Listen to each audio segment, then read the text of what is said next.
ఈ వీడియోలో ID card ప్రింటర్కి page setting ఎలా అన్నా ఒకసారి చూద్దాం. మన సిస్టంలో ఫోటోషాప్ ఓపెన్ చేసుకున్న తర్వాత న్యూ ఫైల్ ఒకటి క్రియేట్ చేసుకోవాలి. ఆ న్యూ ఫైల్లో మెజర్మెంట్స్ ఐడి కార్డుకి ఎంతైతే కావాలో అంత మెజర్మెంట్స్ ఇచ్చుకోవాలి. విడ్త్ వచ్చేసరికి 85.6, హైట్ వచ్చేసరికి 53.98, ఇవి వచ్చేసరికి ఎంఎంలో, సెంటీమీటర్స్ వచ్చేసరికి 8.56, హైట్ వచ్చేసరికి 5.39. ఈ మెజర్మెంట్స్లో మనం ఐడి కార్డ్కి మెజర్మెంట్స్ తీసుకోవాలి. తీసుకున్న తర్వాత నెక్స్ట్ న్యూ ఫైల్లో A4 సైజు తీసుకోవాలి. A4 వచ్చేసరికి మనకి డిఫాల్ట్ మెజర్మెంట్స్ ఉంటాయి కాబట్టి A4 సైజులో న్యూ ఫైల్ తీసుకున్న తర్వాత టాప్లో టూల్ బార్ కింద స్కేల్ ఉంటుంది. లెఫ్ట్ సైడ్ టాప్లో వర్టికల్ హారిజాంటల్ రెండు ఉంటాయన్నమాట. రెండు స్కేల్స్ మెజర్మెంట్స్ ఐడి కార్డ్ మెజర్మెంట్స్కి మన గ్రిడ్ లైన్స్ క్రియేట్ చేసుకోవడానికి ఉపయోగపడతాయి. వీటిని ఉపయోగించి మనం గ్రిడ్ లైన్స్ క్రియేట్ చేసుకుంటాం. యాక్చువల్గా డిఫాల్ట్గా ఇంచెస్లో ఉంటుంది. ఆ స్కేల్ మీద రైట్ క్లిక్ ఇస్తే ఇంచెస్, సెంటీమీటర్స్, మిల్లీమీటర్స్, పిక్సెల్ ఇట్లా డీటెయిల్డ్గా చూపిస్తుంది. మనం సెంటీమీటర్స్లో సెలెక్ట్ చేసుకోవాలి. ఇక్కడ మెజర్మెంట్స్ ఫస్ట్ లైన్ టాప్ నుంచి 1 సెంటీమీటర్ గ్యాప్ ఇచ్చి మనం గ్రిడ్ లైన్ ఒకటి అరేంజ్ చేసుకోవాలి. క్రియేట్ చేసుకోవాలంటే రూల్ బార్ మీద నుంచి క్లిక్ చేసి కర్సర్ని కిందకి లాగితే మనకు ఒక లైన్ వస్తుంది. Second line 6.38, next third line 7.1 centimetres gap. ఇక్కడ అన్ని సెంటీమీటర్స్లో చెప్తున్నాను. 7.1 సెంటీమీటర్స్ గ్యాప్ టాప్ నుంచి ఉండాలి. తర్వాత ఫోర్త్ లైన్ ఫైనల్ లైన్. ఇక్కడ మనకి డౌట్ వస్తే మెజర్మెంట్స్ ఒకసారి క్యాల్కులేటర్ ఓపెన్ చేసుకొని క్యాల్కులేట్ చేసుకోవచ్చు. టాప్లో మనకి 6.38 ఉంది సెకండ్ లైను, థర్డ్ లైను 7.1 ఉంది. అంటే కార్డుకి మధ్యలో ట్రేలో గ్యాప్ ఉంటుంది. ఆ గ్యాప్ ఆ రెండింటి మధ్యలో పెట్టామన్నమాట. 7.1 థర్డ్ లైన్ పెట్టాం, సెకండ్ లైన్ 6.38. సో ఆ ఉన్న గ్యాప్ వచ్చేసరికి ట్రేలో కూడా ఐడి కార్డుకి ఇన్ బిట్వీన్ గ్యాప్ ఉంటుంది. ఆ గ్యాప్ అది. తర్వాత అక్కడ ఫోర్త్ లైన్ మెజర్మెంట్స్ వచ్చేసరికి 7.1 నుంచి మనం ఇక్కడ 5.39కి యాడ్ చేసుకోవాలి. 5.39 యాడ్ చేసుకుంటే ఎంత వస్తుంది, అక్కడ మనకి ఫోర్త్ లైన్ క్రియేట్ చేసుకోవాలి.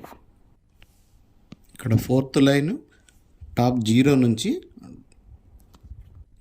7.1 ప్లస్ 5.4 అప్పుడు 12.5 అంటే 12.49 దగ్గర మనం కర్సర్ పెట్టుకోవాలి. నెక్స్ట్ కాలం లైన్స్ ఇన్సర్ట్ చేసుకోవాలి. కాలం లైన్స్ ఫస్ట్ 3.35 దగ్గర స్టార్ట్ చేసుకోవాలి. 3.35 నుంచి మనకి అంటే 3.35 means 33.5 mm calculation. 33.5 mm calculate అవుతుంది. సో 33.5 mm ప్లస్ మనకి విడ్త్ పెట్టుకున్నాం కదా, కార్డు విడ్త్ వచ్చేసరికి 85.6. ఈ రెండు యాడ్ చేసుకుంటే సో 8.56 ప్లస్ 3.35 యాడ్ చేసుకుంటే 11.91 వస్తుంది. సెంటీమీటర్స్లో 3.35 ప్లస్ 8.56 యాడ్ చేస్తే 11.91 దగ్గర సెకండ్ కాలం గ్రిడ్ క్రియేట్ చేసుకోవాలి మనం. ఇక్కడ మీకు క్లియర్గా చూపిస్తున్నాను చూడండి. మెజర్మెంట్స్ మొత్తం ఆల్రెడీ ఈ పిక్చర్లో ఉంటాయి. 2 బాక్సెస్లో సెట్ చేసుకోవాలి. ఇక్కడ ఇన్ బిట్వీన్ గ్యాప్ కొన్ని ట్రేస్లో డిఫరెంట్గా ఉంటుంది. ఒక్కసారి ఫస్ట్ టైం ప్రింట్ తీసేవాళ్ళు ఒకసారి మధ్యలో ఇన్ బిట్వీన్ గ్యాప్ చెక్ చేసుకొని టెస్ట్ ప్రింట్ తీసుకొని ఇన్ కేస్ వాళ్ళకి ఏమన్నా ఉంటే ఎంఎంలో డిఫరెంట్ వస్తుంది. ఇంకేమన్నా డిఫరెన్స్ ఉంటే కొంచెం ఆ గ్రిడ్ లైన్ని కొంచెం పైకి జరుపుకుంటే సరిపోతుంది.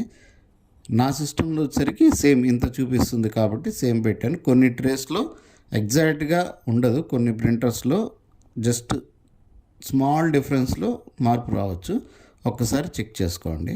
ఇంకా డైరెక్ట్గా మనం పీవీసీ ట్రేలో పెట్టుకొని R200 ప్రింటర్ డ్రైవర్స్ ఇన్స్టాల్ చేసుకొని R200 డ్రైవర్స్తో ప్రింట్ కమాండ్ ఇచ్చిన తర్వాత పేజ్ సెట్టింగ్ చూపిస్తుంది. R200 డ్రైవర్స్ సెలెక్ట్ చేసుకుంటాం. సెటప్లో ఇక్కడ మనం బెస్ట్ క్వాలిటీ సెలెక్ట్ చేసుకుంటాం. సోర్స్ ప్లేస్లో CD డ్రైవ్ సెలెక్ట్ చేసుకోవాలి. టైప్లో CD డ్రైవ్ సెలెక్ట్ చేసుకోవాలి. కింద సైజ్ అని ఉంటుంది, A4 సైజు సెలెక్ట్ చేసుకోవాలి. నెక్స్ట్ ప్రింట్ కమాండ్ ఇవ్వడమే. డైరెక్ట్గా ప్రింట్కి వెళ్ళిపోతుంది. ప్రింటర్లో వచ్చేసరికి 2 కార్డ్స్ ఎట్ ఏ టైం పెట్టుకోవచ్చు. సింగిల్ కూడా పెట్టుకోవచ్చు, మ్యాక్సిమం 2 పెట్టుకోవడానికి ఆప్షన్ ఉంటుంది. 2 కార్డ్స్ పెట్టుకొని ఒకేసారి 2 ప్రింట్ ఇచ్చుకోవచ్చు. ముందుకి వెనక్కి ఫార్వర్డ్ బ్యాక్వర్డ్ మూవ్ చేసుకొని ప్రింట్ ఏరియా సెలెక్ట్ చేసుకొని ఆటోమేటిక్ ప్రింట్ స్టార్ట్ చేస్తుంది.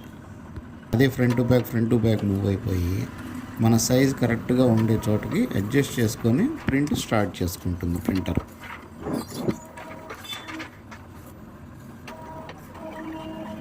మనం వీడియోలో క్లియర్గా చూడొచ్చు అది ఎలా అడ్జస్ట్ చేసుకుంటుందో. ఫ్రంట్ బ్యాక్ మూవ్ అవుతుంది, ఇది మనం క్లియర్గా అబ్జర్వ్ చేయొచ్చు.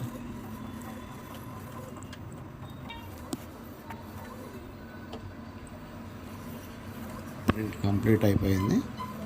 సో ఎడ్జ్లో ప్రింట్ అవుతున్నట్లుంది, కొంచెం బయటకు కనిపిస్తుంది మనకు వీడియోలో. ప్రింటర్ ట్రే బయటకు వచ్చేసింది ప్రింట్ అయిపోయిన తర్వాత. ఇక్కడ అది కాన్ఫిడెన్షియల్ కాబట్టి ఇక్కడ నేను కొంచెం బ్లర్గా పెట్టాను ఇమేజ్. నెక్స్ట్ అవే కార్డ్స్ మళ్ళీ వెనక్కి తిప్పుకొని బ్యాక్ సైడ్ ప్రింటింగ్ ఇచ్చుకోవాలి. సేమ్ ప్రొసీజర్ మళ్ళీ ట్రే లోపల పెట్టేసి ప్రింట్ కమాండ్ ఇచ్చేసి ఓకే అంటే డైరెక్ట్గా బ్యాక్ సైడ్ కూడా తీసేసుకుంటుంది ప్రింట్. సో ఇది బయటకు వచ్చాక ప్రింట్ కంప్లీట్ అయిపోయినట్టు. ఈ వీడియో కనుక నచ్చితే ఒక లైక్, ఒక సబ్స్క్రైబ్.